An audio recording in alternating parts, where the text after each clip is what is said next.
tuia ki ronga, tuia ki raro, tuia ki roto, tuia ki wahu, tuia te here tangata, ka ronga te pau, ka ronga te ao, hui e, tae ki e. Thank you. So welcome everyone to this meeting of the Nelson Tasman Regional Landfill Business Unit. We'll start with apologies. I think we're all here. Confirmation of order of business is in the agenda. Are there any declarations of interest? Here's not. Thank you. Public forum? No. 29th of November 24 minutes that the Nelson Tasman Regional Landfill Business Unit confirms the minutes of the meeting of the Nelson Tasman Regional Landfill Business Unit held on November 29th, 2024 as a true and correct record. Moved Councillor Courtney, seconded Councillor Stanley. I do have a question or a comment. Yeah. Yeah, I just, let's see if I can refer people. That's page 6 of the agenda, or page 2 at the bottom left on the page. Just where it states, the meeting discussed the terms of reference, noting the current version as they stand do not prohibit or hinder any business that had or would be undertaken. I mean, I feel like I've consistently expressed a different view to that in meetings. I do note that Councillor Walker expressed a different view in this particular meeting. So I just wonder if that minute is like assigned to the business unit overall or an individual, or whether we should know that there's a range of views on that. Alex, what are you normally doing these? So through the chair, both Mr. Kirby and myself have gone on record stating that working under the existing terms of reference that haven't been signed by the TDC, so the default standard to hit does not prohibit or limit this committee's ability to undertake the business that's set before it. We both stand by that, and I think that I can't recall personally, and I apologise for that if there was a different view expressed by individuals, but certainly that's the view that we stand by, that the existing terms of reference are still applicable, and it doesn't hinder our ability to undertake the business. Yeah, I appreciate Officer's view. The view I've stated previously, I can't remember if I stated in the very previous meeting or once before that, but multiple times, is that I believe working under the current governance documents does have a negative effect on the effectiveness and efficiency of the business unit. So of course we can still function, we can still make decisions, we can still do business, but I believe the revised documents would aid our effectiveness and efficiency. So I'm not sure how the chair wants to handle that in terms of the minutes. What's expressed there? Yeah, perhaps express an opinion there. We're actually only just handling the minutes at this time. Alex, does Nelson City record the minute meetings? We do. Yes. We do. You do. So that would be an option to perhaps go back and have a listen, but that takes time. How concerned are you about that view? Oh, I'd be happy if simply it was assigned to the speaker. I'm not sure if that's easy to do, but if it said, noting that officers express the opinion that, I mean, that's perfectly fine. People can, I just think if it's attributed to the business unit overall, I don't think it reflects everyone's opinion. Yeah, because I know for TDC minutes, we don't record every speaker. That's they're not a full, there is a word for which I just can't think off the top of my head, full detailed minutes. We just take the main points of that. But would it be appropriate to say, the meeting discussed this and officers noted that, rather than just leaving it general, giving the impression that there's a uniform opinion when there's not? What's your thoughts on that, Al? We could just do a simple. There's two things. You could agree to amend the minutes and note that that was an officer view, and I'm happy with that because we still stand by that. Or alternatively, you could say the meeting discussed the Nelson Tasman Regional Landfill Business Unit terms of reference. Full stop. Take the rest out because then the resolution there follows thereafter. So it's one or the other. So probably we could just go the latter. Maybe just say the meeting discussed the Nelson Tasman Regional Landfill Business Unit terms of reference, which it did, full stop, and take the rest out and allow the rest of it to follow, because the resolution that you passed follows on from that. So maybe that's the easiest. I mean, that'd be great. I'd be happy with that if we're happy to go forward. And just about process, my personal view for meeting minutes is that they only become more sort of remote from memory over time. I do wonder if by process they could be circulated once the governance team have got them ready to all elected members and relevant officers then, rather than for us waiting until the next agenda. And then if anybody has suggestions and so on, if they would be sent to the governance team, CC'd other people who received them, just as a way of, out of courtesy and transparency, if that might be a way we could operate it. So through the chair, Nelson City Council doesn't operate like that. The way the minutes work is for every other process in terms of council. The GAs do the minutes, they go to the officers, and then they go onto the agenda. We don't circulate council minutes or risk and finance to councillors. We don't do that. So I can't support us stepping outside of that and doing it for this committee. Task forces and working groups are slightly different, but not for this one. So that does sound like that's a Nelson City Council process. Maybe could take it up with Nelson City at some opportune time. Yeah, I mean, I would like to think we could decide on these things ourselves for the working of this business unit, but if not, then yes, I'll sort of go further up the tree wherever that is. I just think it's and I think that's appropriate. I think you should take that up with the take it up at a different forum. Okay. Yeah, no, that's fine. Thanks, Stuart. So with the amendment, with the change, I won't call it an amendment. Councillor Stallard, you're happy to move the minutes? I thought I did. Oh, yeah, you did, Councillor Courtney. I think Councillor Stallard second. You did. That's correct. So you're happy? Yes, thank you. As amended. Has changed. So I'll put that resolution. All those in favour, please say aye. Aye. Against, the resolution is carried. Now we'll move on to reports. For decision, Nelson Tasman Regional Landfill Business Unit Class 3 Waste Graduated Free Report. Nathan. And it's page 9. Starting. Yeah, through the chair, this report is in response to some inquiries that we've been receiving from contractors and the likes in the market or in the industry.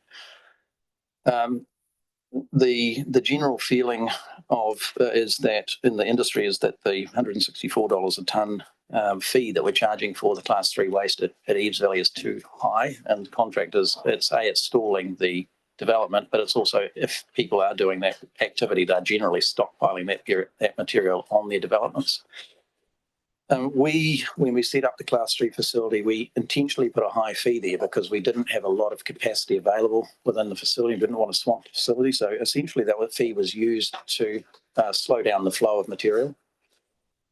And now that we've got the system up and running at Eves Valley, we've accepted, I think, about 1,300 tonnes of material so far this financial year, which was pretty much on budget for our 2,000 tonnes that we were aiming for the year. But we need. I just think it's appropriate that we should consider, and I don't have a particularly strong view either way, but we should consider whether we lower the fee and use the leveraging that we have for bigger volumes coming in and the lower cost of processing them to lower the fee. And the reason I think it's appropriate to consider that is I see our role as providing, where we can, responsible waste disposal for our region. We've set up the stage 3 class, the Eves Valley Class 3 waste disposal facility, and we can choose to use more capacity within that facility and develop more capacity over time, and therefore lower the fee by leveraging it. but it does come with some risk. Basically, if we lower the fee too much, we could potentially swamp what capacity we have within the facility. And we want to try and keep that 40,000 tonnes or 40,000 cubic metres, of capacity on stage 2 for emergency class 1 disposal. So part of the overarching, philosophy that we've been following is we're trying to develop some additional airspace for class 3 material as we proceed, and try and do that in a stage-wise approach, in a reasonably timely way, without exceeding the capacity in the landfill, at any particular time during the thing. So what I've tried to do is find a way of crafting some fees that they get lower as you get larger volumes. And the justification being that we can process them more cost effectively, and that the sampling is more cost effective, the management is more cost effective, but also have a set of rules around them that allow us to essentially slow down the flow if our airspace becomes constrained, or if people try to distort the system to some extent. And the rules basically allow us, they say in the set of rules in the document, section 4.7 in the document, it's sort of the first 250 tonnes of waste would be at a constant 164, the base rate. The next 750 tonnes would go down to about $120 a tonne, and there's a bunch of rules around that, which basically says that the volume, the number of tests we do would be reduced. That the volumes that could be delivered would have to be much larger, so they couldn't come in small loads; they'd come in larger loads, and that they would only those discounts would only apply to projects that had a contiguous boundary. It's one project, and you can't aggregate waste from multiple projects to bring it in. So the reason for that is because our waste is handled on a manifest system, and our testing is all done around based on the specialist reports that come from the experts in the science, soil science field.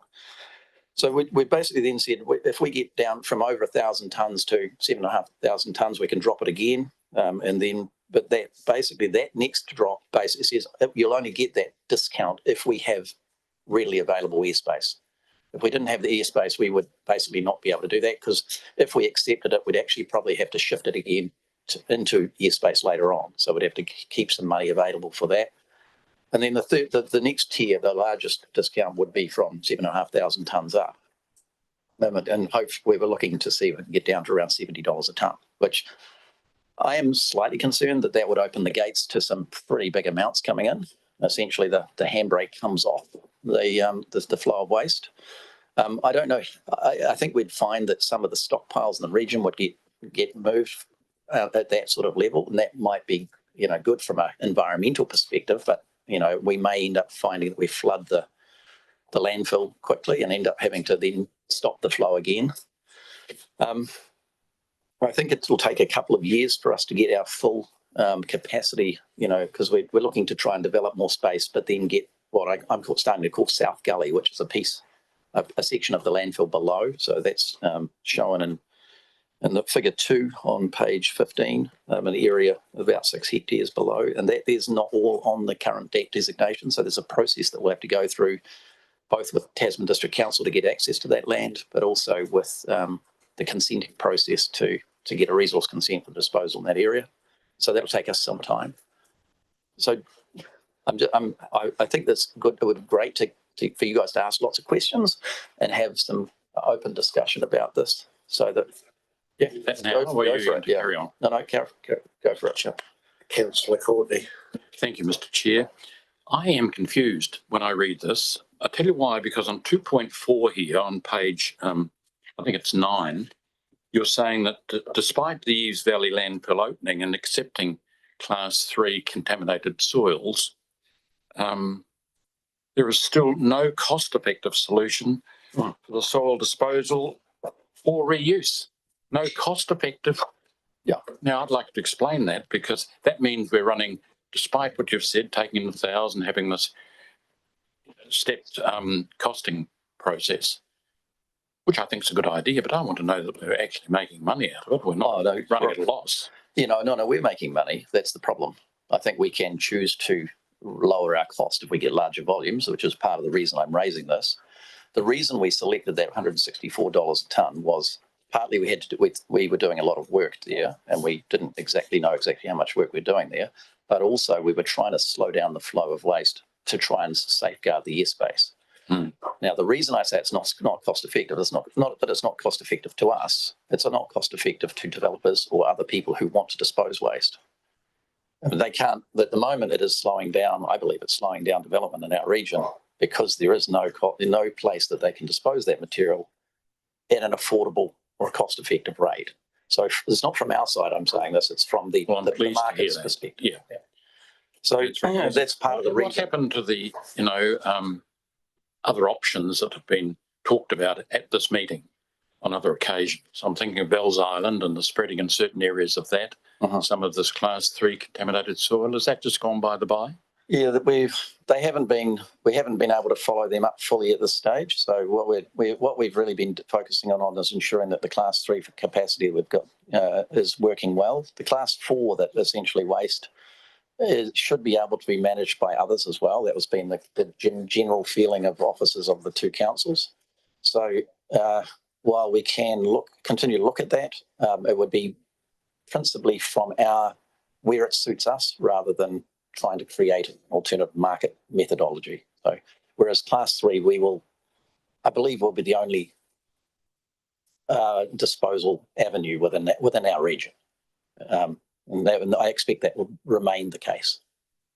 Well, I just want to express through you, Mr. Chair, that I'm pleased that we're finding a solution and a way through. So I congratulate you on that.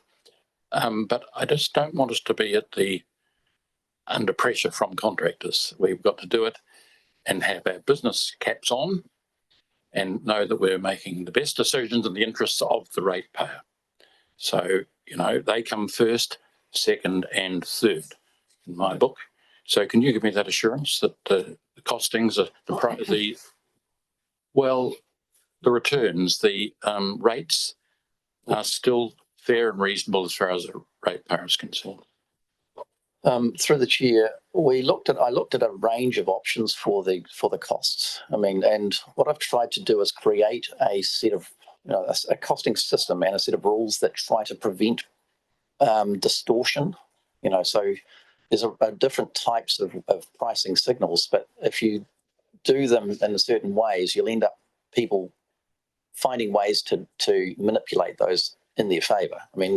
Where money comes into account, then people try to do that, and that's rational.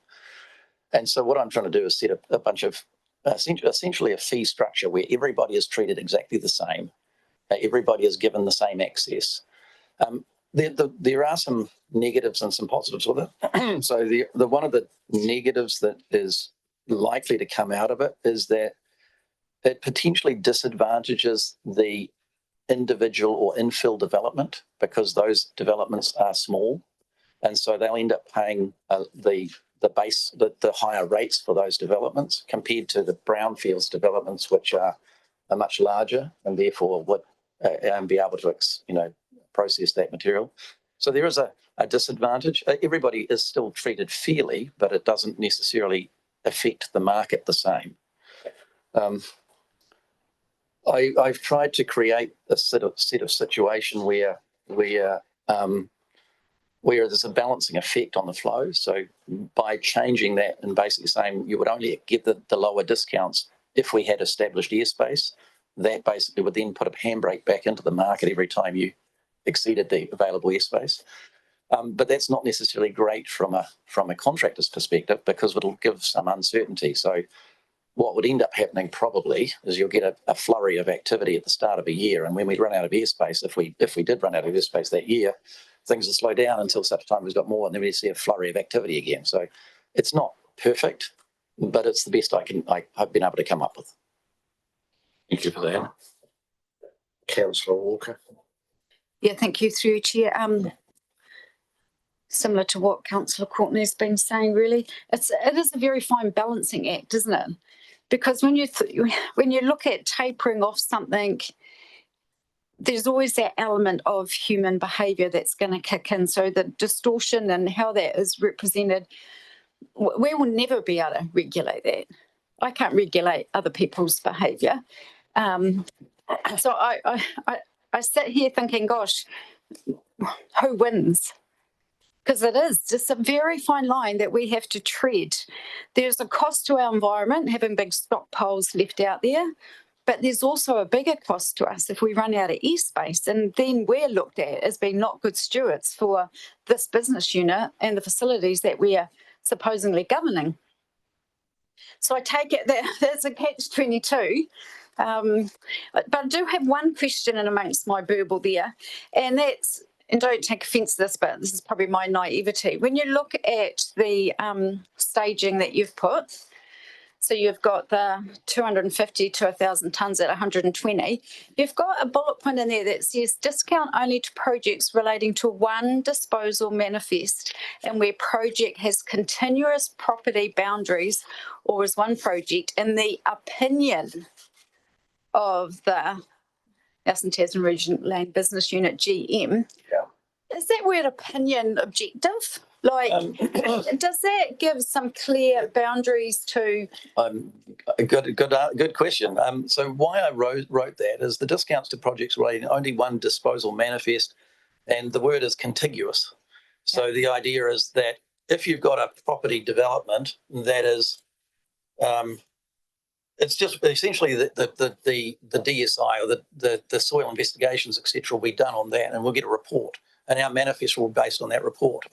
And generally that is one property boundary, and it's one big chunk of property, and all of the titles would be conjoined inside that title. But if there was, one of the concerns I had was we put some set of rules in, and then a contractor comes and says, oh, I've got this material to bring, but it's got that piece there, and that piece from that side over there, and that piece from that over the side over there. They might have all different contaminants in them.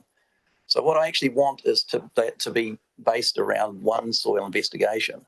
Now, it's possible where that one site was, most of those sites were there, but there was a little piece over here wasn't fully joined for some reason, but it still would be one inverted commas project because it's all within that same contamination zone and all that same, but it wouldn't have a contiguous boundary potentially. And that was the reason I added that little piece at the end, because then otherwise it wouldn't be able to be accepted. The piece from that site there, which is, let's say it's across the street from the other piece, but it's all one development. So that was the reason I used that. I mean, I'm open for you to take it out, but that was the reason I added it. But, thank you. Anything further, Councillor Walker? Councillor Stanley. Thank you, Chair Bryant. Wonder if you could give us a quick reminder of Class 3 waste. What types of waste do you anticipate will be there, and how safe or unsafe is it? Class 3 waste are, well, it might be defer to William, who deals with it more, but the Class 3 waste are more highly contaminated wastes than Class 4. Class 3 is the stuff you wouldn't use in a residential site or on a playground or those things. It's stuff that has probably come from a sheep dip or a more concentrated material on an orchard that had higher lead or concentration or those sort of things. But Will can probably give it some more definition. Majority of the material received is Thanks. from developments that have high copper or arsenic, lead or zinc, heavy metals. It's often good enough to leave in your leave around the houses as topsoil, but they can't dispose of it anywhere else. So it's not what we would consider high risk, probably. Okay, thank you. I mean, that's clear to me. The graduated fees from 164 to 70, that's quite a range. Do we have a feel for the cost of disposal at a Class 3 facility in other regions? Through the chair, I haven't actually spent a lot of time looking at that. No, I was looking mainly at our cost base rather than our looking at a market base around the country. So it's something I should look at. That's good. A very good point. Yeah, because for me, you've outlined the basis for the initial figure of 164, which is fine, because I was going to say, how did we arrive at that figure if there's a sound basis for that? Really, I'm not sure there's a good reason for going lower, but there is in terms of making it affordable for people to dispose of class 3 waste. But given that, the quite a wide range in fees from 164 down to 70, and acknowledging the 70 is for the biggest, contributors of material to the landfill, I do wonder if we've got that right. I'd like to see a basis for that gradational range of fees, just as we had for the initial 164. Okay. And to me, part of that basis would be what people are paying in other centres. Because if we don't know that, there's a risk people will come from out of the region to dump it. And I know they're meant to make appointments and so on first. Yeah, I mean, we generally don't accept waste from out of region. I wouldn't, and if we were to do that, we'd end up bringing it back to the joint committee before we would actually accept waste from out of region. So that's not something that would happen in the first instance. It would be a report that says, are you willing for us to do so? Okay, thank you. So that's not a risk. So we'll forget about that. And I wonder if you could just give a quick summary of like the volume figures, because I know that's sort of mentioned in here, but it's still not clear in my head. What do we have airspace now? How will that ramp up in the future? And then at the current 2,000 tonnes, I think it is for this year, and then what we might expect from these gradational fees, and just how that fits together quite simply, so we can, I think as governments, we can get in our head to what degree we're risk. And I know you said you can put the handbrake on if you think the airspace is diminishing, but just to summarise that whole picture. Right. So through the chair, when we set up Eves Valley, we didn't want a lot. We wanted to be able to accept some material, the critical stuff, and while we set up our infrastructure to get running. So we set the fee high to essentially to slow down the flow of material.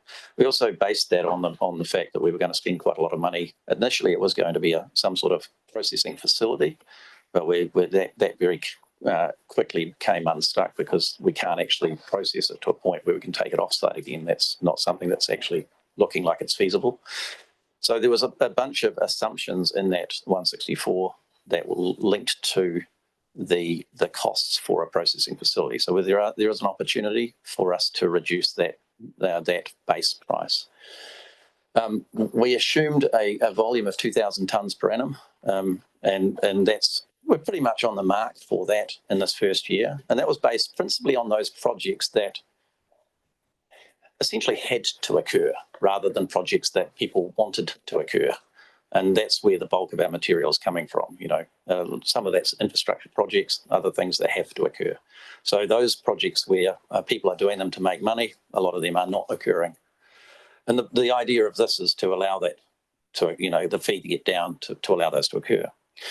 What do we think that the volumes could be? I think if we lower the fee, we could see tens of thousands of tonnes of material coming into the landfills. How much volume do we have on the top of stage 2? We have 70,000 cubic metres of available airspace or thereabouts, which adds up to about 100,000 tonnes of class 3 material, thereabouts, maybe a little bit more than that, depending on the compaction. My assessment is that we need to maintain at least 40,000 cubic metres of airspace on stage 2 for our emergency capacity for the region. It's how long's a piece of string calculation.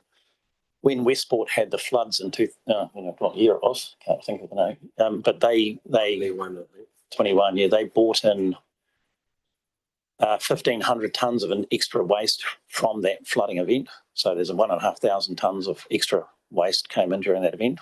When Nelson had its slips and the likes, we had that. We opened the gates.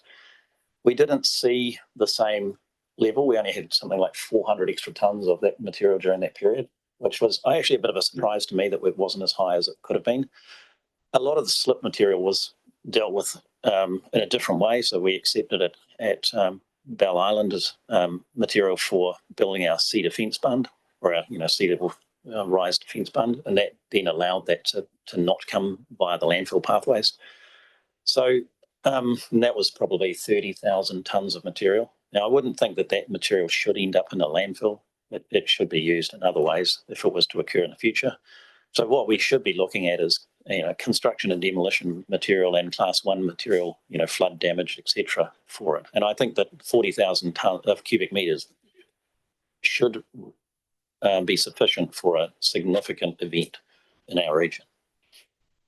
So that's that's the reason I've pegged it there. That would allow us to use 30,000 cubic meters of available storage, or about 45,000 tons of accept about 45,000 tons of class 3 material on stage 2. And what kind of time frame ideally would you like? Well, I would Stage 2. like to not exceed 45,000 tons in the next year, so that I've then got another. I've had a time to develop the next 40,000 tons of material, and then obviously I think it'll be 2 years before we get our consent for this class 3 in what I'm calling South Gully, which then has about 350,000 cubic meters in it, which is thereabouts of 500,000 tons. So that would then give us quite a lot of capacity for a number of years. So, okay, so the class, that stage 3, that's huge compared with the numbers we're talking about now. So really, today we're looking at how to manage over the next few years. Correct. Yeah. And then the stage 3 comes online, then it's then we've got a clear pathway for the next thereabouts 10 years. And I think you might find that the volume of material will be quite quick in the first couple of years as the stockpiles get removed, and then it will actually slow down because the stockpiles, there's people, when it becomes affordable for them to move it, they will want to do that to get rid of that risk to their businesses, essentially. Okay, so I guess because I was initially concerned we're dealing with the entire life of something with these graduated fees, but we're not. We're working out how to manage it the next year or two under stage 2. But once stage 3 is there, we can free this up and think again about it. Absolutely. So I guess, reasonably happy with this. The only question mark for me, as we already discussed previously, what is a fair price? It seems a fair price nationally, and I would be sort of reluctant to go beyond that in our graduated fees that would currently go down to 70. If everyone else is charging 110, perhaps we might. I think that's a valid point. I haven't looked at the external market. I've only looked at our cost base. So I'm happy to go and look at the more broader market and use. We'll also go back and consult with our contractors in the region, etc., about this before we bring it back for a final report. Thank you. I'll come to Alec next, then come to you, Councillor Courtney. So thank you, Chair, for allowing me to ask the question. Just on that item, I think what we're planning to do, and it's a good question from the members. If we are going to consult, we need to be very clear what we're consulting on. So if we consult and we come back with a fee higher than the 70, for example, we need to be clear that that would potentially have an issue on consultation. We can't go out and say we're thinking of charging 70 and then make a decision on 110, for example. So we just need to be clear. You need to give us clear direction, or Nathan clear direction in terms of what we consult on. The only other thing that was a secondary thing. My first question was, and thank you, Lan, for me to ask the question. When you look at all the conditions, how will you ensure that those conditions are met? Because they're quite intensive, and a fee system is only as simple as the fee system. But when you've got all these conditions, that places a lot of admin on you. And then if you factor that in, and how will you actually really be 100% sure that all your conditions are met? And I just think maybe it's a little bit too complicated, but I just raised that. Yeah, through the chair, it is complicated. And it's not. I haven't done it completely alone. So I have talked to our operations contractor about it, about how they would accept and manage it. Part of it, the development's based on what they can do and how they can improve their efficiencies. They've also talked to some of the bigger developers in a brief way about it, to say, if this was to happen, would you be open to that sort of thing? Simply to understand how difficult it would be for them to do their projects, because we obviously are trying to create an opportunity or a system that works for them as well. The rules, the way we accept waste is by manifest, right? So if they have a manifest, the manifest has rules around it. And I mean, I can't guarantee that we will hit the rules 100%, but we get well into the 95+%. I'm more than convinced of that. They can't turn up to the site without an appointment. They can't turn up without a key tag. We will know who came. We'll know when they came. We send them a bill that bill will be based around the manifest. I mean, so it's pretty clear, in my opinion, that we can actually manage it reasonably well.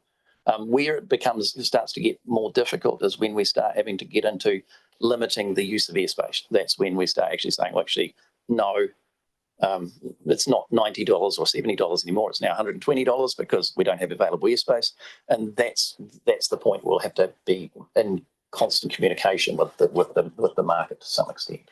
So that's the more difficult piece. The rest of it, I'm pretty comfortable we can manage. Thank you. Councillor Courtney. Mr. Chair, through you to Officer Nathan, I still need to go back and get to a position where I'm happy in my own mind, where you say, and you've identified that that's the position that you're referencing there of the developers, that there is still no cost-effective solution for soil disposal or reuse in the region. Now, how did you arrive at that assumption? Have you got some close relationship with these? You talk about big developers and having a conversation with them. I just want to know how you arrived at that point. I mean, of saying that. So it seems to be speaking on behalf of the developer, and I want to know how you arrived. What basis did you use to your opinion on that? So through the chair, the Landfill Business Unit and the Nelson City Council, Tasman District Council, have been receiving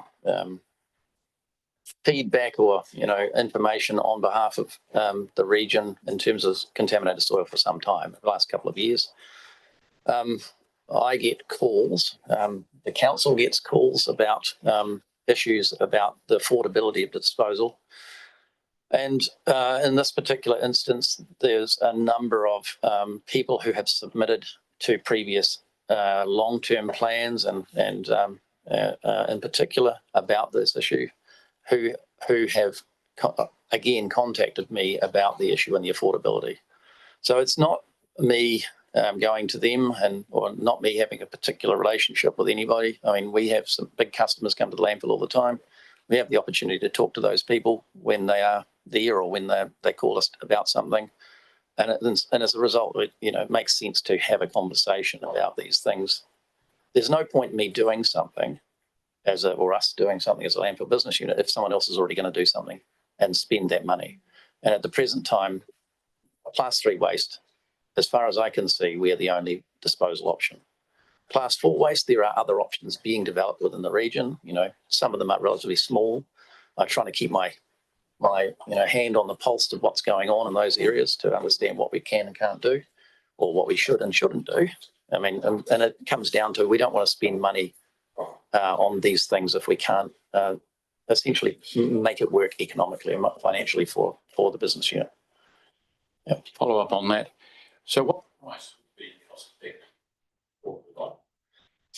Will we ever reach that point? Yeah, no, I think I have been told by 3 people who, when I've been talking about this in a generic sense, that if we got it under $100, they would probably be able to move some of these stockpiles away from their sites. But obviously lower than that would be in their interests. I haven't done this solely for that. I've looked at our cost base to try and figure out where our cost base is. I'm totally happy for the joint committee to say no. I mean, if you just hold it as it is. I mean, I'm not wedded to any particular outcome. On balance, I think it's in our interests to try as a region to do this. I'm not wedded to $70 or $90 or $120. Again, you guys can choose to say no. We think that's too low. If you want to, that's fine too. So as I say, I'm on balance. I think it's important that we actually look at it, but I don't believe it's necessary for us to make a change if we don't want to. But I think, through you, Mr. Chair, I think Councillor Stallard's point about getting some information from other landfills around the country would be important in this mix. I really do support that, because otherwise, I think we're flying a bit blind. Okay. Councillor Stallard. And just further to that point, and Officer Leveridis, makes a good point that we need to be clear about where we're heading from today's meeting. So I wonder if we've heard Councillor Courtney supports consideration of the fees in other regions. And if the other two elected members support that, then perhaps it might be a case of amending recommendation 1 and just adding something like, provided the lowermost fee in the scale does not fall below the national average for class 3 facilities, or something like that, or giving discretion for the general manager to consider whether the lowermost fees fall below the national average or something like that. Through the chair, no. So I think it would have to be, I think it needs to be made by this committee. I don't think it can be to be left up to any officer to make that decision. I think, I mean, there's a couple of ways through the chair that we can progress this. I think the fact that you've actually asked for more information, you know, I was thinking we could actually delegate that to get Nathan to go do some more work and then delegate it to the chair. But I think the whole committee needs to hear the outcome of what Nathan's analysis is, and I think you've asked for that. So we could just say, for example, agrees to support the proposal to implement a graduated fee scale as detailed in report R25-105, noting additional work required. And if you're okay with this, and I'll just take a 5-minute adjournment so I can figure out the words a little bit better, and then bring another report back to this landfill. I don't think we can do this via emails and a whole lot of other things. You've raised some really good questions, and I think we either need to bring it to the next landfill meeting or a special meeting. One of the things we were hoping to do was as you know, that both councils are going out on their fees and charges. We were hoping to do a separate little consultation and then bring that back here and then bring that back to each council as part of the June report for their fees and charges, because it's only councils that can approve fees and charges. So we do need to make sure we can tie into the June. But I think this is important enough, based on the questions asked, for Nathan to go back and do some more work and come back with the answers that you require with the justification on the graduated fee. So if you're okay with that, just give me 5 minutes and then I will work out something. Okay, we'll just see. I think I'll just go with Alec. We're actually going to be, Tasman District Council is confirming its fees and charges for consultation next Thursday, I think. So we need to have some decision, because this joint committee cannot make decisions on new fees and charges. I think in terms of reference to age, make some variations to current ones, but not for new ones. So the timing is probably fairly important. What I suggest, and we've got 5 minutes to talk, and perhaps I'll talk to Alec about it, is we put this table in, the fees and charges at this stage, get the feedback, and then the two councils can talk about it, and this joint committee can meet again before it's finalised and see if it needs to be modified further. What I can just say, just to top, so the Nelson City Council has a couple of weeks ahead of TDC in terms of so we've already taken our fees and charges. That's why we're not in the luxury of including that under what TDC want to do. We've already gone out. That's why what we were proposing in this report was that, subject to this approval of this committee, that we would do our own separate consultation with the users, which would be adequate, and then come back and then take that to the two councils. I think TDC, I don't think we're going to make next week, and I just think it's too important in terms of the questions asked for us to actually go out on something when we don't know what we're going out on, because it could vary. So that's, yeah. Councillor Stalin. So thanks for that explanation. So I gather the possible process from now, do the consultation and decide on it and bring it to the two councils individually to adopt the fees. I do wonder if there was appetite amongst the elected members, and I appreciate the suggestion of the way forward, Alec, but if we thought we were reasonably sure we didn't want the graduated fees to fall below the national average, then we could simply stipulate that now. And that's done, and we're ready to go forward. Or we could note additional work required, and then... So through the chair, would that, in your mind, that's, we could have a graduated fee, but the lowest number in that fee structure would be the national average of class 3 waste disposal? Is that essentially the way I'm interpreting? Well, it might require other things to be rescaled. So perhaps as a little tricky, and we do need to get that information and then meet again. Okay. I think it's prudent. I just think there's some really good questions. I think we just need to take a breath and get Nathan and his team to bring that back. And then just for clarification, I think what we were proposing, in case it wasn't clear, we will consult, we will bring it back here, and then it'll be a recommendation to the two councils. So the two councils are the only authorities that can approve fees and charges. Yep. That sounds fine to me. All right. So based on that, if you maybe have a cup of tea and just allow us to work out something. Yeah, it sounds like a good idea at this stage. So we'll just do that. Pause for 5 minutes.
then if we do come back and you find out the figure, is that going to make a lot of difference, do you think? Do you think there'll be a lot of variation, I guess, for the one of them? Through the chair, the honest answer is I don't know.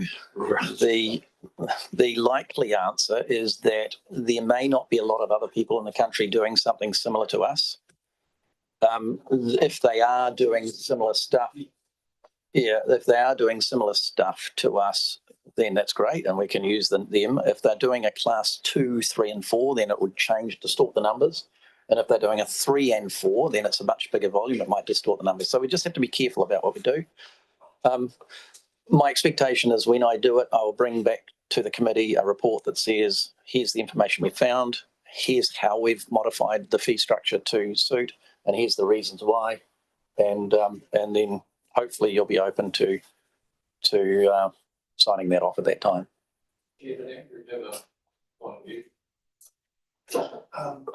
Sorry, through the chair, I don't really have a point of view, but a quick Google search didn't find anything for class 3 landfill charges. So I suspect we will find that there's not a lot of other people out there doing a similar thing. There might be some people out there doing a broader waste category that doesn't include class 1, but might include construction and demolition. And if that's the case, they have a different levy structure than we would, and that would obviously impinge on their cost base. So we'll just have to be careful about how we interpret the information. If it used to you, that's the point. Will it be of use to us? Yeah. That's the point. Are we wasting time? Through the chair,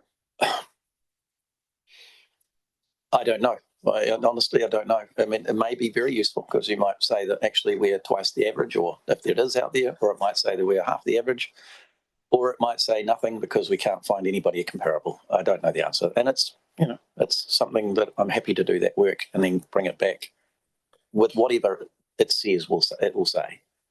Councillor Walker. Thank you, through you, Chair. Thank you for the work that's gone into the wording. I just feel a little uncomfortable when it goes request officers to bring it back, further information to a future business meeting, and there's no time frame on it. So consciously aware that we've had some other things that have sat on this table and still not resolved years later. Could we please capture a time frame that this doesn't drag on forever? Someone's changed it. Now change to the next meeting. Okay. The next could also, it's fine. Next could be the next scheduled or the next. We could, if we get it done early, we can we can call a special meeting or an extraordinary meeting if we wanted to. I think if we leave the next meeting, if we bring it forward, it's updated. At least it's time bound. Yeah. So I guess going forward, we've got the option to go with that or revert back to the original resolutions. So, someone in my mind to move that? Just can I ask a question? Is there any time pressure? Is it still fine to resolve this at the next meeting as opposed to today? Nathan?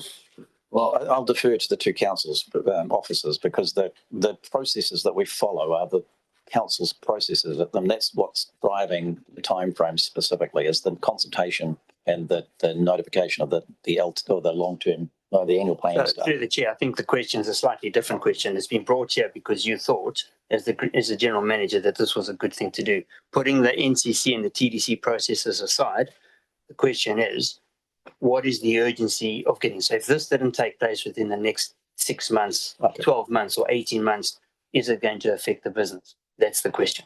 For the landfill business unit, as I've said to you during the thing, I'm of two minds. I'm on balance. I go in favour of this. There is no particular urgency on our behalf. It's not changing what would happen is we'd end up getting more revenue from the disposal of this material into Eves Valley. That's probably good, but it's not being factored into the business plans and all of those aspects at this present time. So it's not critical that we do it. I believe on balance we should do it because it's taking away a public health and or environmental risk from the community. Yeah, I mean, I believe we should look at that. So I'm happy with the amendment. I guess my guidance would be on the face of it today to have the lowest fee to be 58% lower than the highest.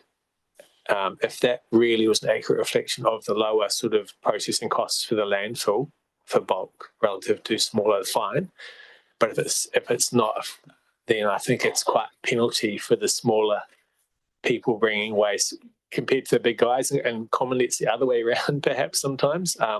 Depends what we're trying to achieve. So happy to have this back at the next meeting, noting it does state further information, but I guess that would be a report with a revised scale of fees, wouldn't it? That's the understanding we have, although it just says further information. No, in my mind, it would have a revised scale of fees and a justification for why it would have a revised scale of fees. And that might be the same.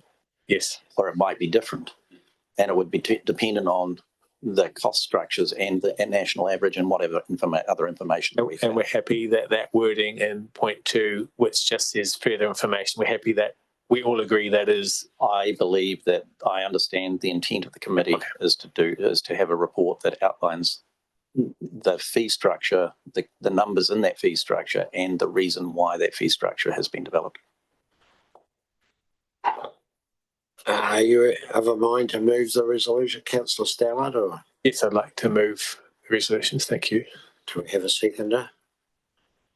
Okay, we've had quite a long questions and answer section. Is there any debate on the resolution? If not, I'll put it. No one's indicating any debate. All those in favour, please say aye. Aye. Against, resolution is carried.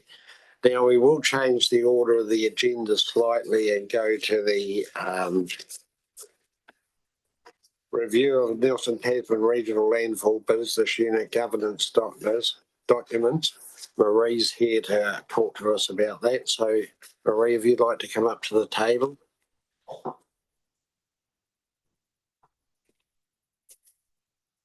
What's in your name?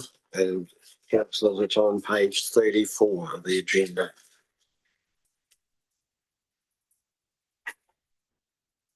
When you're ready, Marie. Okay, through the chair, thank you everyone for allowing me to come and speak to you. Take the paper as read. It's a very brief and straightforward paper, just explaining why staff have not taken the recommended changes to our councillors. Does anyone have any questions that they want to ask? Any questions for Marie? That is Councillor Stallard. Thanks. Well, this might be a question for officers. I'm not sure. This report is in response to a resolution from the previous meeting. That resolution had multiple parts. I just wonder, I couldn't see that resolution was referred to in the report, and I'm not sure that all those parts have been actioned, and it called for them to be actioned by this meeting. So I wonder if we can just get some commentary on that. Marie, you're able to answer. I think probably Alec and Richard are better placed to answer that than myself. Well, we can bring up for clarification. So this report is meant to tie off on the resolutions that were resolved by the committee, item number 6. This report is to provide options, including Tasman District Council adopting the document as adopted by NCC. B, both councils adopting new versions of the documents this council term. And C, further substantial work on the documents with the intention of adoption by both councils in the following council term. So what I can say is that Marie's report addresses why there has been a delay. But in terms of going forward, there's still substantial work that needs to be done and undertaken to reconcile those based on the additional changes to the ComCom Act and a number of other issues. So this report addresses the delays, but there certainly is no ability for us to bring a revised terms of reference, because both councils are still busy working through the complex issues, and that will, in the fullness of time, be brought back to the council tables. Councillor Sting. Just to follow up, I just think process-wise, my perspective on as governance, if a recommendation is passed, then that does need to be addressed in some way, and I'm concerned that it's not referred to in the report, and I accept the explanation that more work needs to be done. My preference would be, for example, if officers feel they cannot meet the requirements of a resolution, they would talk to the chair perhaps and just give a heads up, and that the explanation would be provided in the report rather than just being left hanging. I do have some concerns that I think 3 meetings ago we were told that there are substantial changes needed to be made to the governance documents. We shouldn't expect to see them back anytime soon. The meeting after that, we were told that there are only minor changes were ever intending to be made, and the reason it's taken 2.5 years without coming back to the governance table was that it's simply given low priority by officers. And now we're hearing today that there are substantial works that need to be done. So I did, move that alternative resolution at the last meeting just because I felt we needed some clarity. We need to move forward in a way that was good process. And I do wonder, Chair Bryant, if it would be helpful to workshop this issue rather than just rely on a report each meeting, and perhaps really struggling. I think we're struggling to all be on the same page on this or have a shared understanding of what's going on. And perhaps at that workshop, we could get ourselves into a state where we would form a report at the next meeting where hopefully we'd be in a position to, have a clear pathway or even make a decision and so on. So interesting to hear thoughts of people on where their workshop might be useful. So through the chair, I'll let the committee decide and debate the merits of the workshop. But I just want to clarify. I know there has been substantial debate and discussion at this council table, hence the committee arriving at the resolutions. But I think what I need to be clear is what I said, and I've always said that the changes made to the original terms of reference were not substantial in nature when I brought that back to the Nelson City Council to approve. I accept, and I think TDC accepts, because that is what it is, that in the fullness of time, and there have been delays of that, we can not sugarcoat that, there have been delays, but things have changed since, and there have been delays for whatever reason, and some of that is prioritization of works, but in that fullness of the 2 years or 2.5 years that have passed, there have been changes that we all agree, both TDC and NCC, that approving the amended terms of reference by TDC that we approved, as in Nelson, or even doing a superficial review of their terms of reference, has over the time changed. And we are currently at a stage now where we agree that the terms of reference need to consideration the changes made by Comcoms. And there's a more substantial discussion that needs to take place. So my advice has always been that the changes that we made by NCC were not substantial, but in the fullness of time that has passed, there have been a lot of other things that have brought into play. And that is what TDC and NCC are now saying. There is no benefit in TDC looking at the revised terms of reference that NCC approved. We need a holistic thing. I don't know how long that's going to take place. In terms of a workshop for this committee, I do think that there are potentially bigger, moving on to the next topic, if I may. I think there are a number of issues relating to that are greater than just the terms of reference and in terms of how this committee runs. And I offer that potentially that is something that both councils need to consider jointly.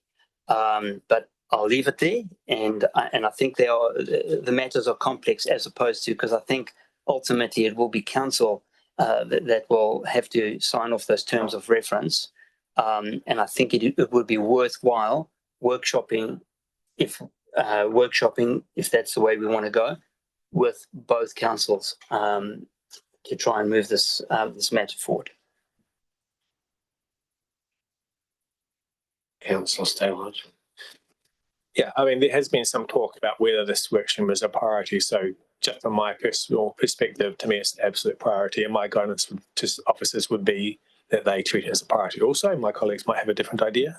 I'd like to hear that. We were told at the previous meeting that we're heading towards option B. Minor changes.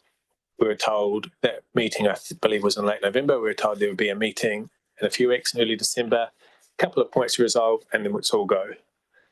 To be told now that there's substantial changes is going to be taken up to both councils for a workshop.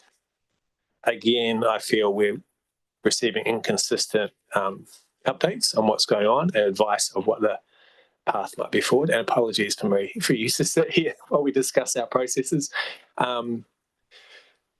I think as soon as possible, we need to consider those three options that were in the resolution and decide which path we're on. That's the first step. And I think that is a decision from this committee here. And that's what I would like to flesh out at a workshop, so that by the time of the next meeting of this business unit, if it is option B, we have option B in front of us with the proposed changes, and we can sign those off and say, take these revised documents to both councils. Now, if it is made the case that it's option C for substantial work that will take us into the next term, let's consider that as well. But it's up to the 4 elected members here in the first instance to decide which of those 3 options we think is the right one. And I think workshopping would be handy in that regard. Looking forward to hearing my colleagues' view on that. So when you're talking about option B, perhaps you can just clarify for Sure, the resolution. Yeah, from the last meeting, that the report would have 3 options. The first is that the governance documents adopted by NCC in late 22 will be presented as they are to TDC. So based on the advice we're getting, that doesn't seem like a good way to move forward. Option B was that, taking officers' advice, that there are just minor changes to be made, that those minor changes are made, and then the revised governance documents are taken to both councils. That should be a very quick process. Option C was acknowledging there might be substantial work left to be done, and we just start a pathline for that, and that will probably take us into the next council term before whatever revised governance documents that arise from that work are presented to the 2 councils. I guess the question is, Alec, I think it's for you, is the capacity to do that?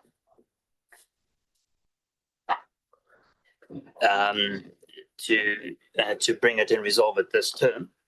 Or even to have a workshop, if that's what you're talking about, discuss that and then bring the, well, what you're suggesting, I take it, is pretty much to have new terms of reference. I get the feeling that I think as a governance body, we should consider all 3 of those options. I'm feeling at the moment that there is some officer advice that there are some minor changes that should be made to the governance documents that are worth making because it improve them, and then take them to each council. That's one pathway. I would like to see a document with those changes, proposed changes, and then for us to decide, yes, we think it's worth presenting that revised document to both councils, acknowledging NCC already adopted an earlier version, but that's, if we go in path B, that version, is no longer what's going to be on the table. Also, for us to consider, okay, there is other work around the Commerce Commission and so on. Do we want to say delay everything and wade into that boots and all, and it's going to be another year or so before any revised governance documents come to the councils? Or do we say, go for option B, present minor revisions to both councils now, then if there's substantial work, let's treat that as a different work stream, and that'll come to the councils in a couple of years. Marie, have you got a view? This is a slightly difficult position for me because I can only advise Tasman District Council. I can't advise Nelson City Council. And I don't think my role here is to advise this committee as a whole committee. My role was to present information about why Tasman has done what it's done or hasn't done what it hasn't done. And I think that's as far as I can go in my role without overstepping. Through the chair, I think Marie is 100% correct on that. I think, as I've said earlier, I genuinely don't think, in terms of the information that we've got from the Comcom and the fact that we're busy working through that, there will be minor changes. I think we both accept that the terms of reference will need a total rewrite. I've always said that the Comcom is one aspect, but as we've delved into that document, it will need a total rewrite, and that will take time. It's at this moment in time, we are trying to fit this in, and we are moving forward, but we are trying to fit this into busy work programs.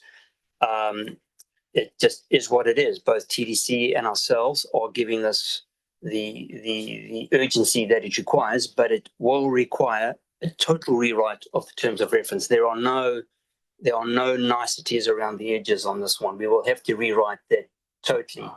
And what I'm suggesting is, I think that's going to take time. It's complex.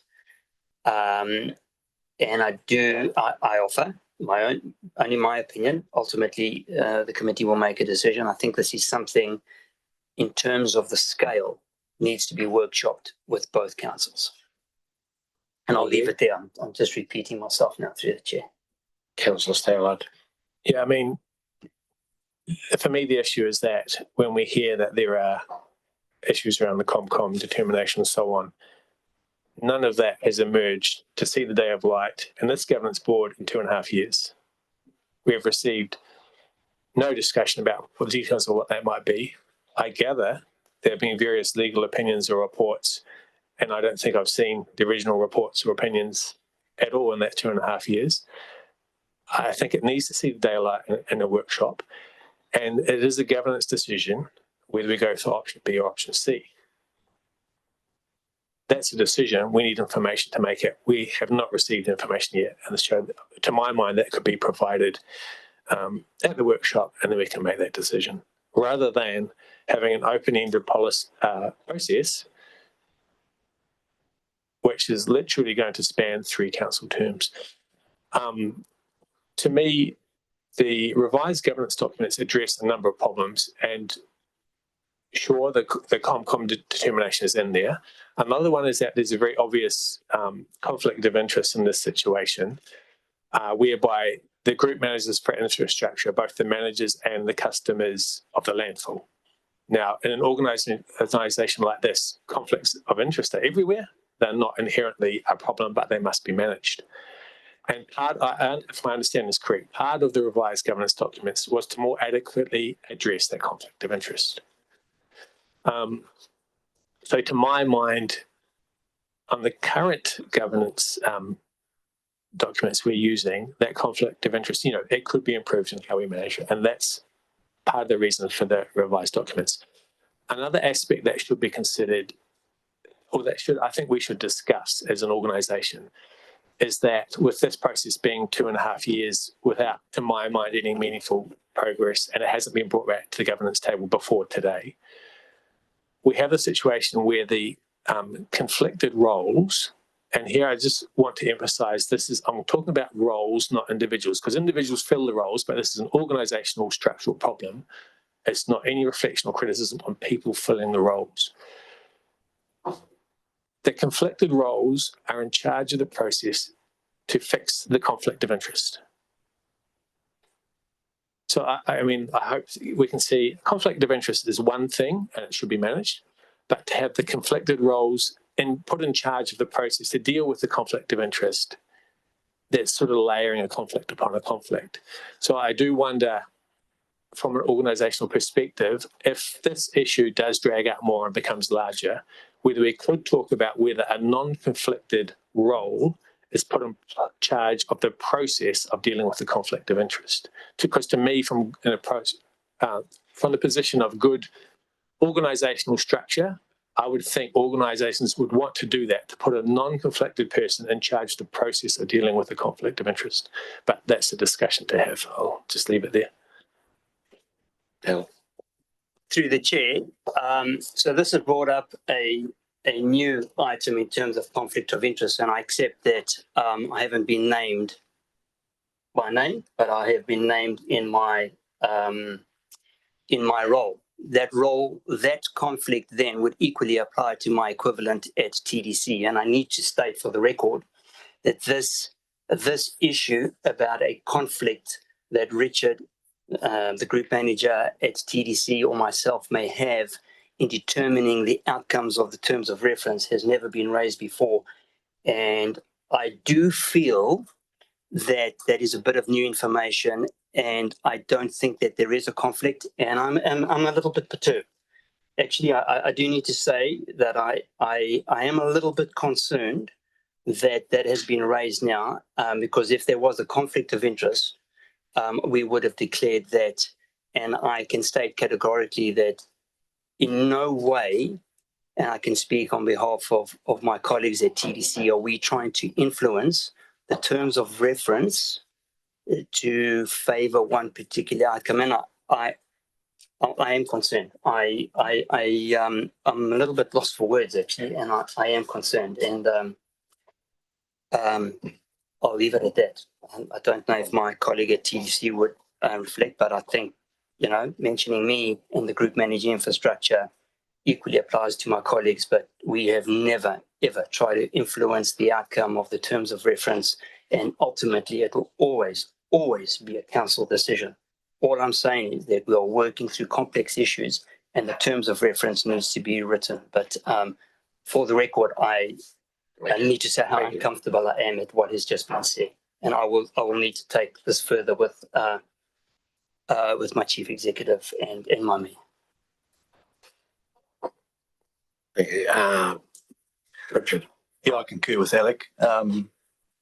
Conflict of interest, I think of all the community infrastructure I look after at the moment and provide services to the community. At the same time, the council has benefit of those services. So if you took the conflict of interest, then basically I'm not sure how I could fill my role. So I think we need to probably draw that one out. That's the first time I've heard about that. I think our view with the landfill right back from the start, and I was involved in the initial discussions. I wasn't with Tasman at the time, around the formation of the business unit for the joint landfill. And it was the benefit of both regions, rather than having overheads at two landfills, is to have one overhead, one landfill. Commerce Commission got involved to make sure that we weren't a sole trader and exploited the market. And we've implemented the terms of reference. The business unit's been operating perfectly well with the joint committee and the two councils. So this is a complete kind of left field serve for us. We've stated the reasons why we've held up on it. There's some legal things with the terms of reference and the deed of agreement that need to be aligned. But I reiterate what we said in our report, is that the business unit still continue to operate. This business unit and the two councils are being able to provide the service. And it's just the I's dotting and the T's crossed still need to be done, and that will be done. Councillor Walker. Thank you, through you, Chair.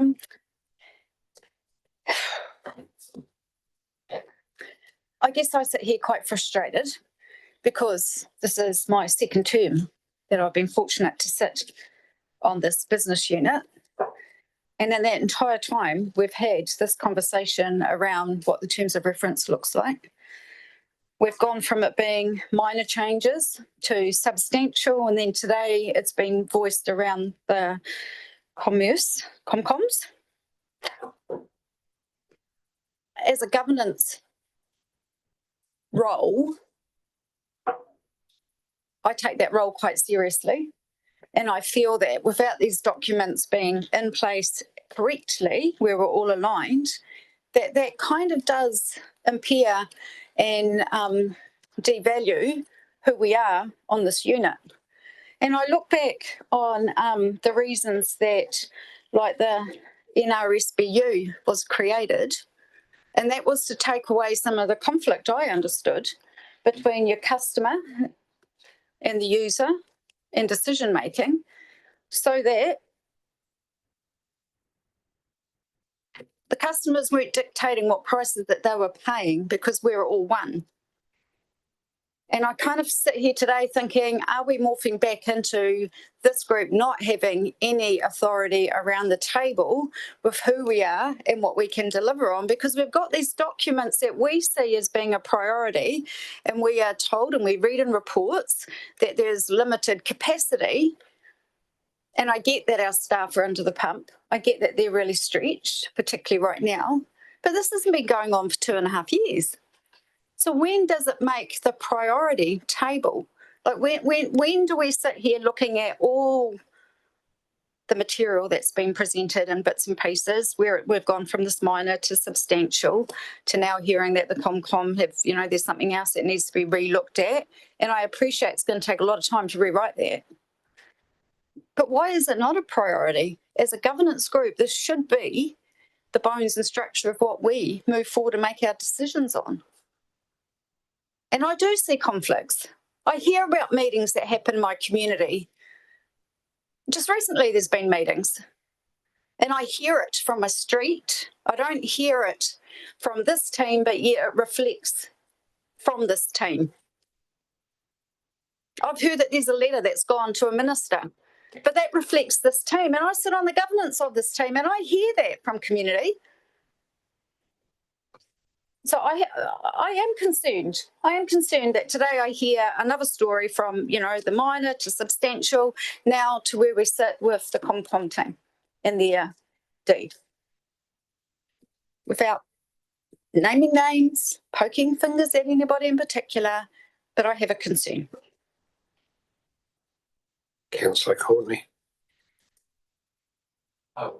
I wasn't going to contribute because I didn't support this last meeting. I thought it was totally unnecessary. We had been told that we were able to continue on in our roles of the landfill business unit unhindered, and it would make no changes at all. I do think these are changing times, and it could well be that out of this delay comes substantial change. And I mean substantial change by changing the whole role of this particular committee, because I'm not going to divulge any private conversation. I never identify my sources, but that could well be, perhaps I heard it wrong, but that could well be another option, and that's quite an extreme option. So, sometimes time is a wonderful healer. It really is. And time answers a lot of questions. And I think we should take time with this. And I can't see the rush when we can carry on as normal, doing our business and not be impinged in any way by the fact that we haven't got one side signed up to the terms of reference completely, because they are signed up, but not to the latest amended one. So I think we're just wasting time here. Our role as governance, certainly it is, but we've got to be very careful and have a balance between governments and operational. And we do drift into operational when we start going too deep and personalise things as well. It is a slippery slide, and I would counsel everyone in this room against it. Everyone. To keep that demarcation between operational and governance very, very clear. And the way we request work to be done by our officers must be courteous, businesslike, with the right tone. The right tone is important, because everyone that's associated with this unit is important. They all have feelings. And the most important is feelings. People will forget what you've said and people will forget what you've done, but they will never, ever forget how you made them feel. And there may be people in this room today that will feel not too comfortable. So I would say we get on with the business. We accept the report. I'm happy to move the acceptance of the report and we move on to other business, Mr. Chair. I really am. Because I feel myself just getting up a level and I want to keep it calm. Thank you. Just have a question from myself for Marie before we move to the resolution. So clearly your advice is to the TDC reps, but in the interim, we can continue with the terms of reference we have for now. Yes, and that's clear in the report. Until both councils adopt a change, the status quo continues. So you just carry on with the original terms of reference until such time as both councils adopt anything different. One council has adopted something different. TDC hasn't gone in that direction at this point. So the existing terms of reference carry on. Yeah, and I think that's the point Councillor Courtney is making, is that we can carry on with the current terms of reference, bearing in mind that we've only got probably 6 months or so left of this term. I think it's possible that we need to work through those new terms of reference with Nelson City, whether there'll even be time in this term to do that. I have some concerns about time it goes through a workshop, joint committee, but whether you want to go down that path, that's really what you're deciding now. We can just accept the recommendation and carry on, or we have to look to do quite a substantial change in a short time, which I don't think is going to be easy. So that's what you've got to weigh up. I agree with you, Mr. Chair, and as I said, I'm happy to receive the report. Thank you. Councillor Stallard. Thanks, Chair Brian. Yeah, I agree completely. We have to decide whether we take the path C from the resolution of a substantial piece of work that takes us into the third consecutive term where we're considering the revised governance documents, or whether it's option B, which we were told in the previous meeting was the most likely, we're told by officers. And to me, that needs a workshop. The resolution from, I think it was September 2022, to present the revised governance documents to both councils hasn't been implemented. I'm hearing that there's no intention to. So from a procedural level, we need to address that problem as well. We need a replacement resolution of a way forward, to my mind. And I just think what that looks like, I think it's a workshop setting is most appropriate to inform the next report that comes back to this committee about the way forward. Otherwise, I think we're going to continue to sort of have a range of views and struggle to find some kind of consensus, and we'll keep pushing it back. So I guess, yeah, absolutely, we will accept this report, and I thank Marie for the work. Beyond that, what's the path forward? We don't know, but to me, the next step to know what the path forward is to have a workshop.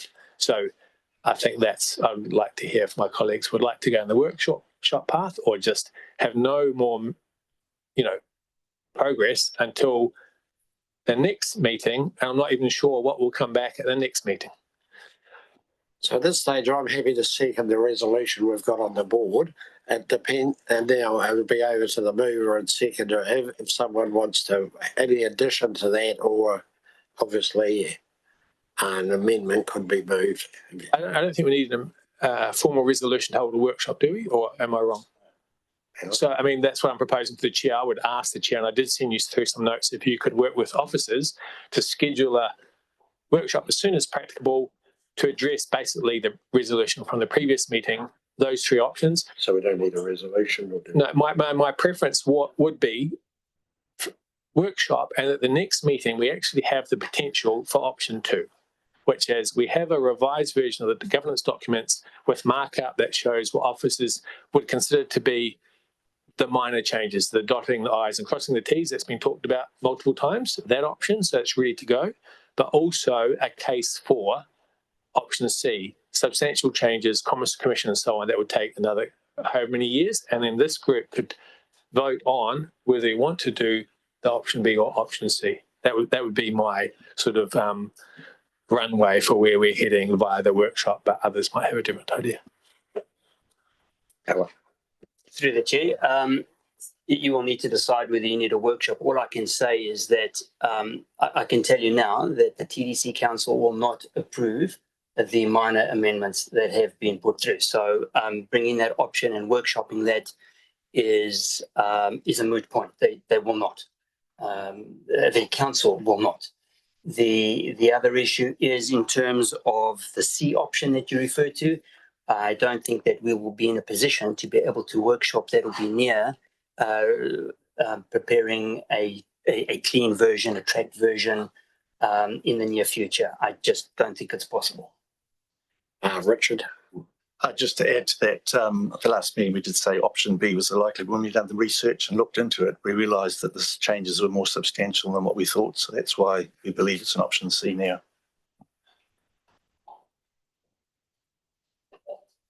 Councillor Stallard, you were indicating. Well, I'm keen for a workshop. There's just been a dearth of information. I don't feel fully informed. I don't know really what the basis is for things. So, yeah. I'll work with officers and we'll see if we can come up with something. So with that, any further discussion on this resolution? If not, I'll put that it's on the screen. All those in favour, please say aye. Aye. Against, resolution is carried. Thank you. Thank you, Marie. Now we'll go back to the landfill business units. No, we'll do the manager's update. Thanks, Nathan. Yeah, through the chair. Yeah, we're page 23 of the Yeah, my apologies. Yeah, page 23. My apologies, Bill. The general manager's update is a reasonably good news story. Despite the fact that our month-on-month revenue and waste numbers are down, our overall year-to-date revenue is above target, so we're in a good space. That's principally on the back of our receipt of the back beach sawdust. Health and safety has been running well. Compaction of the waste is to a good level. Projects are running well. Overall, the landfill is going well, and I'm very happy with where we are. So more than happy to answer any questions.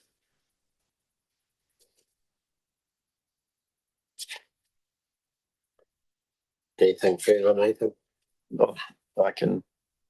Any questions, I can elaborate on any point that you.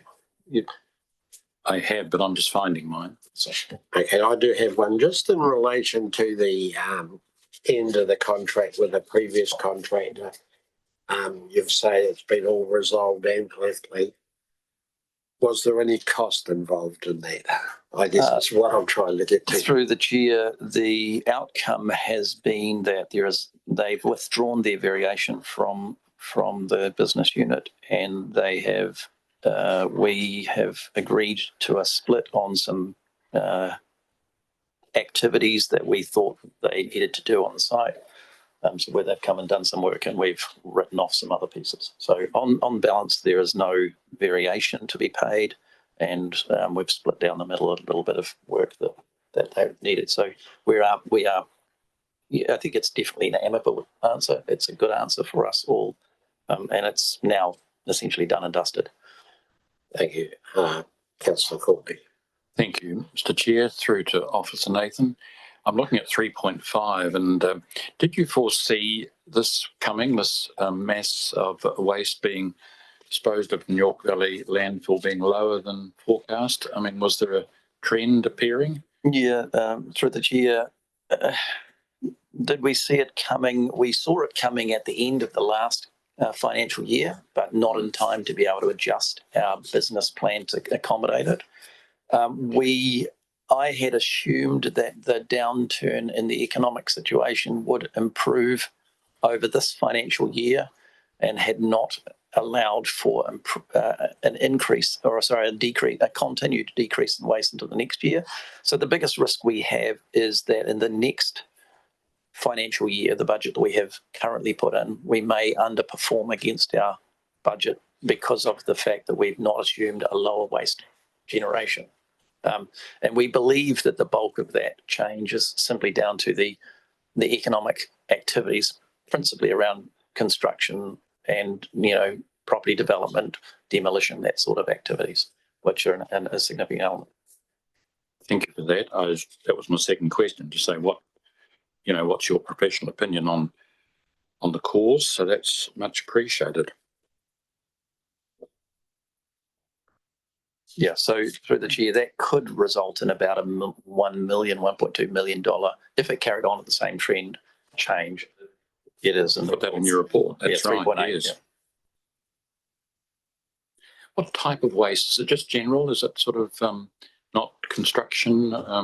So through the chair, the waste we receive, which is pretty constant, is our general waste, our, the curbside collection, those sorts of activities. The stuff that goes up and down and is much more lumpy is what we call special waste, which is our construction demolition, the contaminated soil, that sort of stuff. So, yeah.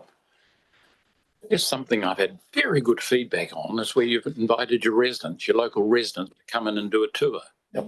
I've had good feedback on that, and I think that's excellent public relations, particularly in a sensitive area where they're living next to a site that could produce odour, vermin, all of those types of things. So I would like to commend you on that, because genuinely I have received a number.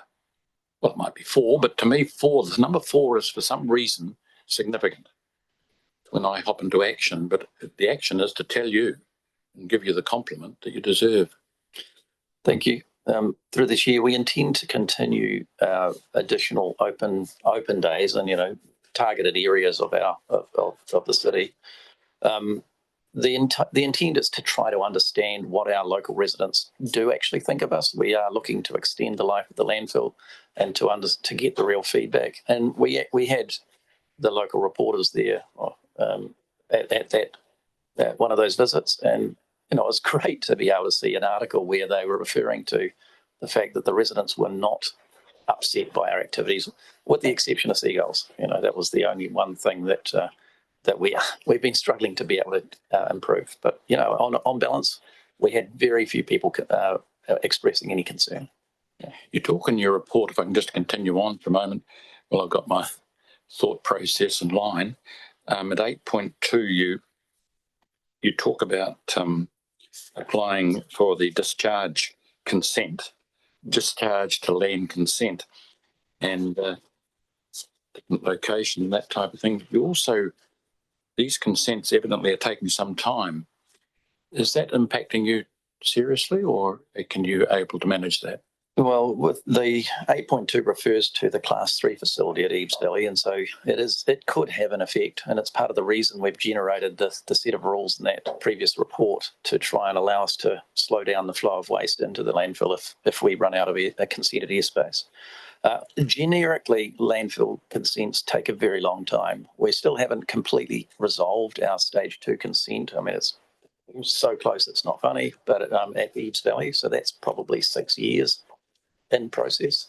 So we need to be cognizant that any consenting activity in relation to a landfill is highly emotive. It can create a lot of negative emotion in our particular neighbours. One of the reasons we're holding these open days for our neighbours is to ensure that they understand what it is we do and the levels of care that we take to try and protect the environment and reduce the adverse effects on them. And to date, we haven't heard anybody that, I asked one question, is it okay that we're here? And I didn't get vigorous answers saying, no, you shouldn't be here. The only real issue that they had was, one particular person in regard to the seagulls, the fact that they have some bird poo getting on their house, it was principally that was the biggest issues, which was a surprise to me because I thought odour might have been a bigger issue or traffic might have been a bigger issue, but no, that was the one. William, you might want to comment because you're with me. But. The chair, yeah, the seagulls traffic was a common threat, but there's a quarry and us, so it was hard to attribute it to just the landfill. And we can't control the speed of our customers on the public road. So it's hard to respond to them in the meeting, but yeah. Yeah, so yeah, pretty happy with the meetings. Yes, that's very good. Can I just go back to this time frame? 6 years to get the consent. How on earth do you factor that into your work plan? To be perfectly honest with you, and your costings, of course. Discharge to land consent. Well, this- 6 years, for goodness sake. This is 2025. I think the Dunedin City Council took something like 10 or 12 years for their new landfill at Smooth Hill. So how do you factor into your work program? You start very early. That's the short answer. In terms of these class 3 consents, that's a little bit different. So generally, when we're talking about landfill consents, and the stage 2 consent was a class 1 consent, which is much more of a motive. The class 3 consent doesn't have a lot of the same issues with it. And secondly, in our case, the landfill consent for the class 3 is inside the designation at the Eves Valley landfill. So that will streamline the process because we don't have to worry about a lot of the other surrounding things, the district aspects, only the regional discharge aspects of it. And it's also a less contaminated material, less difficult material. So the containment, the leachate, all those things are less concerning. So I think that process of that stage 3 consent should be more streamlined. The one that I call South Gully, the large one, that will be more difficult because not all of it is inside the designation. And so there's some other elements around that will make it more difficult. So hence the process of getting one piece to extend our capacity while we're still also looking at the third section of the landfill. Overall, we just have to understand the process and then try to start early enough to get it in place before it constrains our activities. I find this all very interesting. I have other questions, but I'd like my colleagues to have a turn. Lee? Nothing. Just another one from myself, Nathan, around the battery units. It looks like they're going to be successful. We got to put them out in the communities. Are we covering the cost of that, or are the councils paying to all those? How's that going to work? Through the chair, there's essentially a $5,000 per bin sort of cost. So that's the councils are essentially paying us the money for the bin. We cover the cost of the battery collection through the grants on an annual basis to the two councils. So there's, I think, $25,000 to each council for the collection and the disposal of those batteries, which the landfill covers that cost. So, I mean, it's a little bit notionally unfair. The TDC has a lot more disposal locations, therefore they need a lot more bins compared to Nelson, which has less disposal locations. But the generics of it is that TDC have committed to a larger number of bins to ensure that that same activity occurs in each of its centres. So. Yeah, no, and that should be successful. And the ones that the Tapawera men shed have been successful, but they are noticing now that there's a drop-in after an initial flurry of activity, and there are less batteries. But I did notice we had some in one of our sheds I should probably put in there, but anyway, that's beside the point. Councillor Courtney again.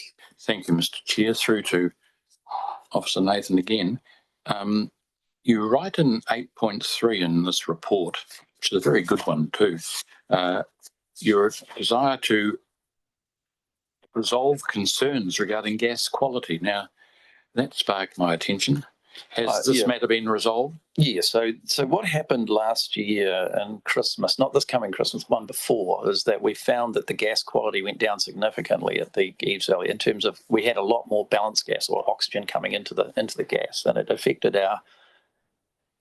the way that we thought we might have been able to use gas. So we actually basically had to then go back and look at the capping on the landfill and improve the seal of the landfill on the top, and then run some more data for some time to be able to get a clear understanding that the gas quality was sufficient for the engine to occur. So that basically delayed us for quite a long time, and there's no point investing money in the engine and then not actually being able to run it because the oxygen or the CO2 levels were too high. So we're now in a position we're comfortable that it is sufficiently high for the engine, and there's a process at the moment going on of buying that engine to install and getting the transformer and the interconnection gear going so that we can actually start exporting to the grid.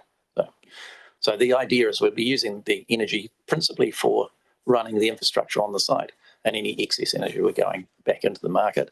And we're working with NCC's electricity provider to be able to essentially sell that back into the market. Yeah. That was my next question, actually. Yeah. So Is that progressing? Yes, it is. So, I mean, we're just working with NCC on that. So the reason we're working with NCC and not TDC, I mean, it seems like it should be logical to do to TDC, is because we buy our power through NCC as the administering authority. So it's solely based around the contractual framework that we purchase our power under.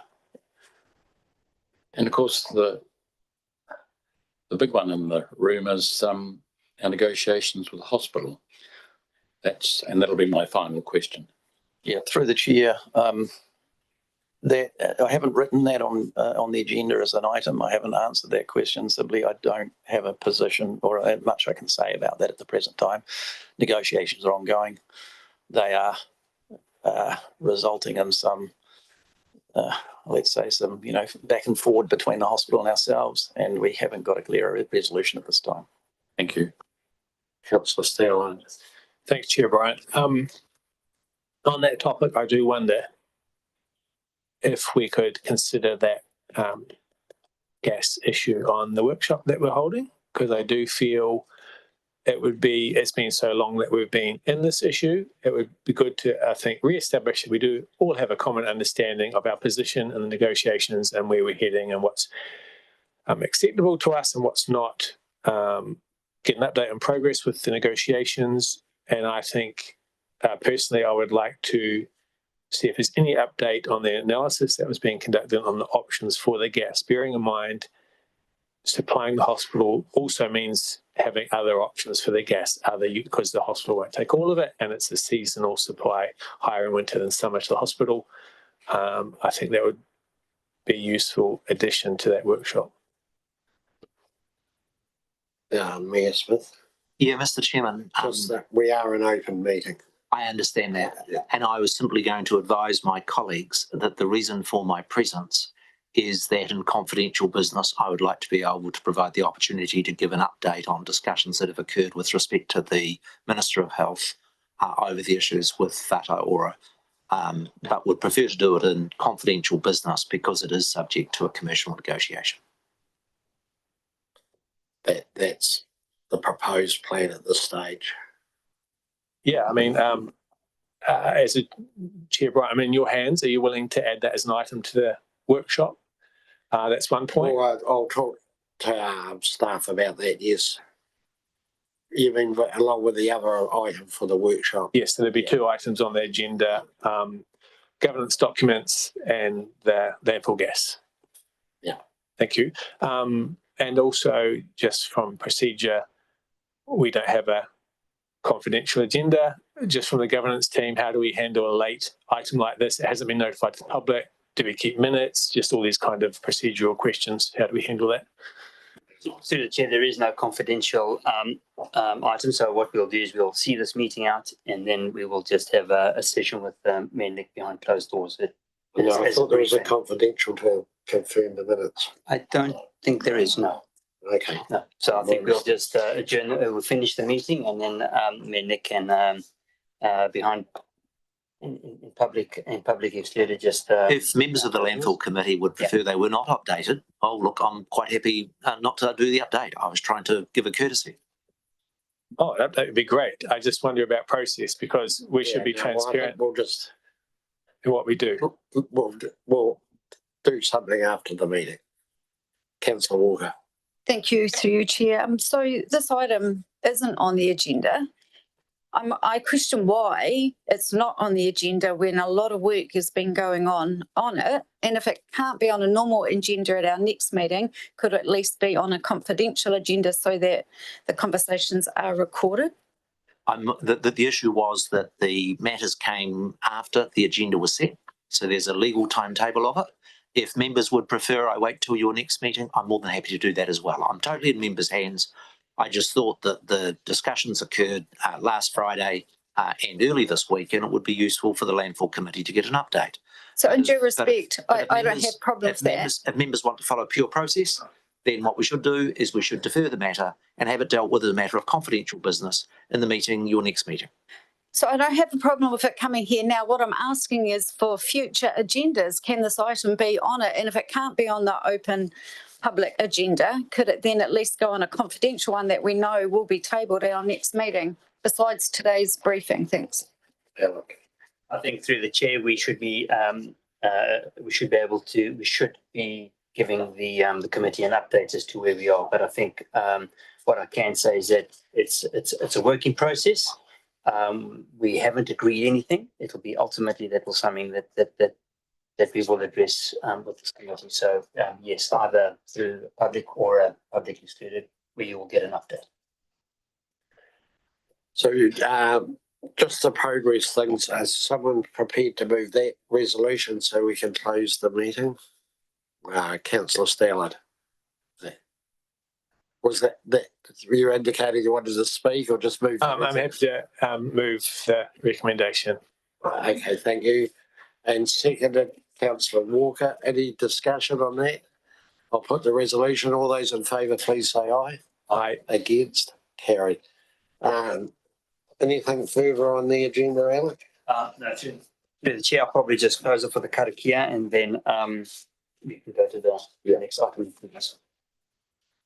Tuia ki runga, tuia ki raro, tuia ki roto, tuia ki wahu, tuia te here tangata, ka ronga te pau, ka ronga te ao, umi e, hui e, tae ki e. Thank you.